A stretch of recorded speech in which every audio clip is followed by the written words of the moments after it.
بنگلہ دیش کے بانی شیخ مجیب الرحمان کی بیٹی حسینہ واجد اور سابق صدر جنرل ضیاء الرحمان کی بیوہ خالدہ ضیاء کے درمیان طویل سیاسی مہاجرائی نے بنگلہ دیشی جمہوریت کو اسی طرح کمزور کیا جسے پاکستان میں نواز شریف اور بے نظیر بھٹو کی برسوں پر محیط سیاسی جنگ نے جمہوری نظام کو نقصان پہنچایا۔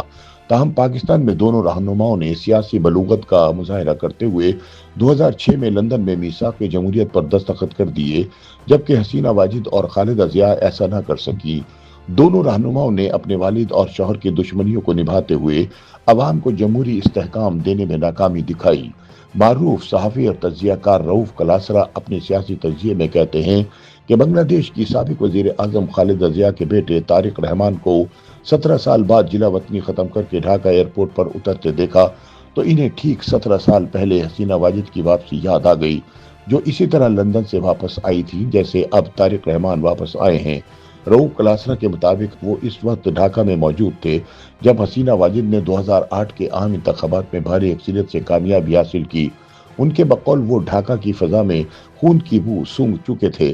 اس وقت خالدہ ضیاء کا یہی بیٹا طارق رحمان، جو آئندہ الیکشن کے بعد وزیر اعظم بننے کا خواب دیکھ رہا ہے، حسینہ واجد کی انتخابی فتح کے فوراً بعد بنگلہ دیش چھوڑ کر چلا گیا تھا کیونکہ اس کے خلاف کیسز درج ہونے کا خدشہ تھا۔ کلاسرا کہتے ہیں کہ خالدہ ضیاء خود ملک چھوڑ کر نہیں گئی لیکن اپنے بیٹے کو جلا وطنی اختیار کرنے پر مجبور کر دیا۔ ان کے بقول والدین خود جیل کی سختیاں برداشت کر لیتے ہیں لیکن اپنی اولاد کو اپنی آنکھوں کے سامنے مشکلات میں مبتلا نہیں دیکھ سکتے۔ سینئر صحافی کے مطابق پھر وہی ہوا جس کا خدشہ تھا۔ حسینہ واجد نے خالدہ ضیاء اور جماعت اسلامی کے رہنماؤں کو گرفتار کروایا اور یکے بعد دیگر سزائے موت کے فیصلے سامنے آنے لگے۔ رؤف کلاسرا کے مطابق حسینہ واجد اگر چاہتی تو خالدہ ضیاء کو بھی پھانسی دے سکتی تھی، لیکن اس خطے میں کسی خاتون کو پھانسی دینے کے فیصلے کو عوامی سطح پر قبولیت حاصل نہیں۔ یہی عوامی اور عالمی دباؤ تھا جس کے باعث خالدہ ضیاء کو جیل میں ڈال کر سزا دی گئی۔ تاہم اب حالات مکمل طور پر بدل چکے ہیں۔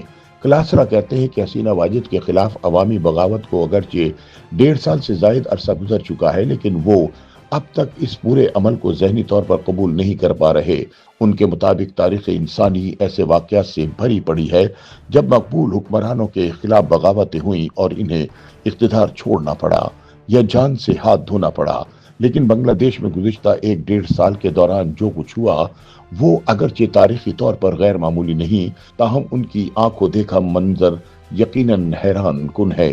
ان کا کہنا ہے کہ جب انہوں نے حسینہ واجد کے خلاف اچانک عوامی انقلاب کو ابھرتے دیکھا تو انہیں 2008 کا ڈھاکہ یاد آ گیا جب وہ کراچی سے بنگلہ دیش کے انتخابات کی کوریج کے لیے گئے تھے۔ یہ انتخابات 2 سالہ ٹیکنوکریٹ حکومت کے بعد فوج کی نگرانی میں منعقد ہوئے تھے۔ رؤف کلاسرا کے مطابق بنگلہ دیش کو بھی پاکستان جیسی سیاسی قسمت کا سامنا کرنا پڑا جہاں شیخ مجیب الرحمان کی بیٹی اور جنرل ضیاء الرحمان کی بیوہ کی لڑائی نے جمہوریت کو کمزور کیا۔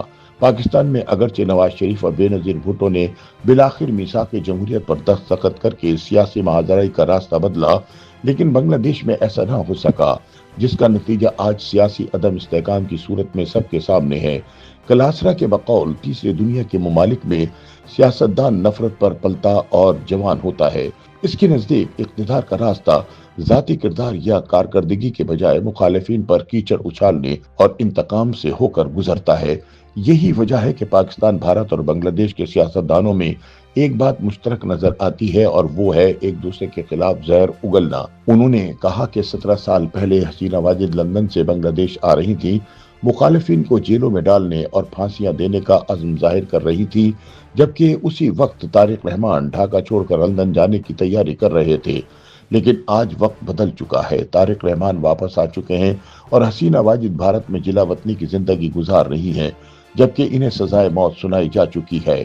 رؤف کلاسرا کے مطابق حسینہ واجد انتقام کی آگ میں جل کر دوسروں کو پھانسیاں دیتی رہیں اور بالآخر خود بھی اسی انجام کو پہنچ گئی۔ اب یہ طے کرنا مشکل ہے کہ انہوں نے اپنے اور اپنے والد کے دشمنوں سے انتقام لیا یا دراصل خود اپنے انجام کا راستہ ہموار کیا۔